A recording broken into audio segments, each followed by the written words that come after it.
Have you ever thought about how a dream of total freedom could flip, becoming, well, a nightmare of control? Yeah, or what happens when a revolution, starts with these incredibly pure ideals, Right, but ends up just consuming itself. exactly. So today we're doing a deep dive into George Orwell's Animal Farm. And we're looking at it not just as like a kid's story or a simple fable. No, not at all. It's more like a chillingly accurate map for how power works, how it corrupts. And how even the best intentions, the highest hopes, can get twisted and betrayed. Our goal here is really to unpack the timeless mechanisms inside this story. Go beyond just the plot. Precisely. We want to pull out these deep insights about, the cycles of revolution, how propaganda creeps in, and why it's so incredibly hard to maintain true equality. So even if you think you know the story. Right. We're hoping to shed light on why it's still such a powerful warning today. Okay, let's get into it then. It all starts on Manor Farm. Yeah, Manor Farm. And life there is, it's grim. Absolutely defined by hardship, isn't it? Under Mr. Jones. For farmer, yeah, drunken, neglectful. The animals are completely exploited, overworked, underfed. Their labor is stolen, basically. No dignity. And that creates the perfect breeding ground for, resentment, for change. Exactly. It's those conditions that really spark that desire for something radically different. But it's not just random anger, is it? There's a catalyst. Ah, yes. Old Major, the old boar, gives it shape. He articulates this vision, this dream. He does more than just complain. He offers an actual ideology, a framework. Humans are the enemy, an animal-led society based on equality. That's the only way forward. He plants that intellectual seed, you could say, for this potential utopia. And that seed gets watered really powerfully by the song Beasts of England. Yes, which is so much more than just a tune. It's an anthem, a revolutionary call to arms almost. It captures the dream, builds that shared identity, becomes this huge emotional rallying point. That's the kind of thing that can really ignite a movement, right? Absolutely. Then, Old Major dies.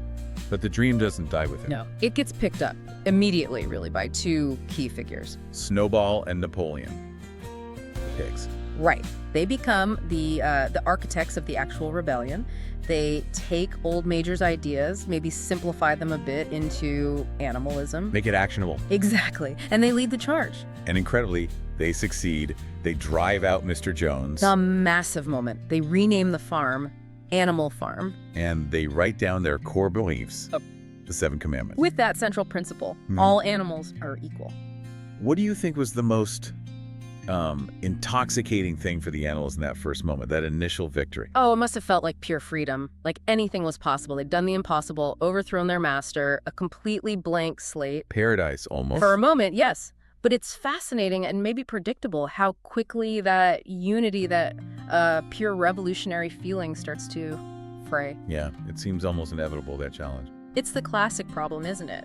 How do you take this radical ideal and actually make it work day to day? How do you govern? And you see the leadership styles emerge almost instantly. Snowball and Napoleon, very different. Very different. Snowball is the intellectual, the orator.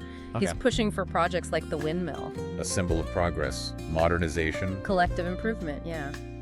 But Napoleon, he's quieter. More cunning. Ruthless, perhaps. Pragmatic. Focused entirely on building his own power base, often behind the scenes. It really is that classic revolutionary clash. Yeah. The visionary versus the strong man. And the windmill becomes the flashpoint.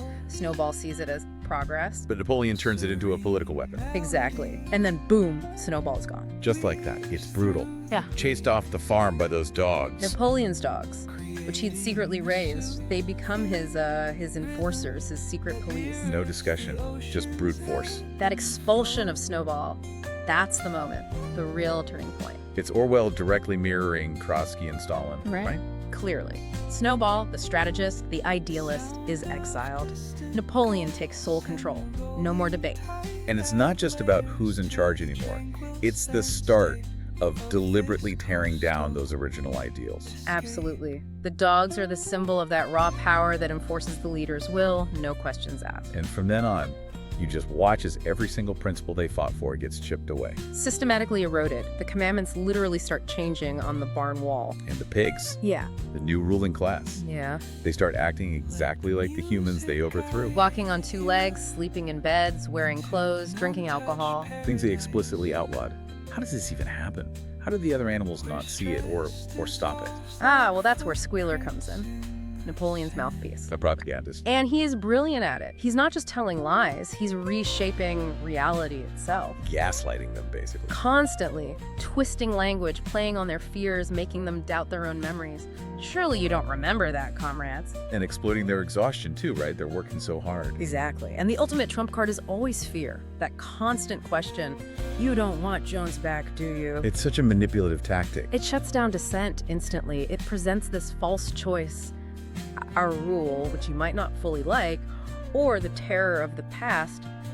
Choose. And it works. It clouds their minds, makes them forget what freedom was even supposed to feel like. Their critical thinking is just completely subverted. They're left confused, unable to even articulate what's wrong. Which brings us to maybe the most heartbreaking part of the whole story. Boxer.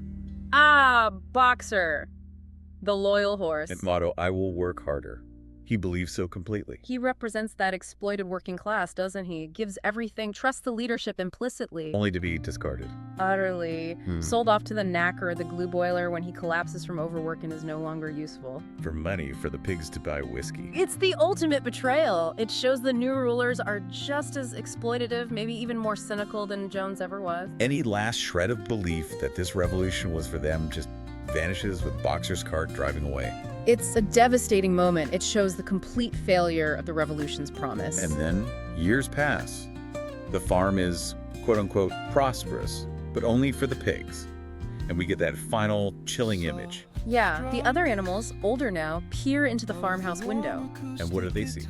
Pigs and humans, sitting together, drinking, laughing, playing cards. Indistinguishable. They look from pig to man and from man to pig and back again. But it's impossible to say which is which. The transformation is total. And the final commandment on the wall. All that's left is, all animals are equal. But some animals are more equal than others. The cynical endpoint. Power, unchecked, hasn't just corrupted. It's created the exact same hierarchy they fought to destroy. So it's clear Animal Farm isn't really about animals at all. No, it's this incredibly sharp satire, an allegory about us, about human nature, power, how ideals get corrupted. How revolutions, even ones started with the best intentions, can be completely hijacked. By those who just want control for themselves. It's a timeless warning, really. And it really forces you to look at how these things happen, doesn't it? Definitely. The manipulation of truth, the way history gets rewritten, how dissent is crushed, how inequality slowly becomes, well, normal. It's called to be vigilant, always, against those who promise paradise but end up building tyranny. Revolutions might start with hope, but they often end in betrayal. That seems to be the core message. So, thinking about this whole journey in Animal Farm and how these themes just keep popping up again and again in history, even now, Yeah. it makes you wonder, is true, lasting equality in society actually possible? Or are we, always fated to see new pigs rise to the top?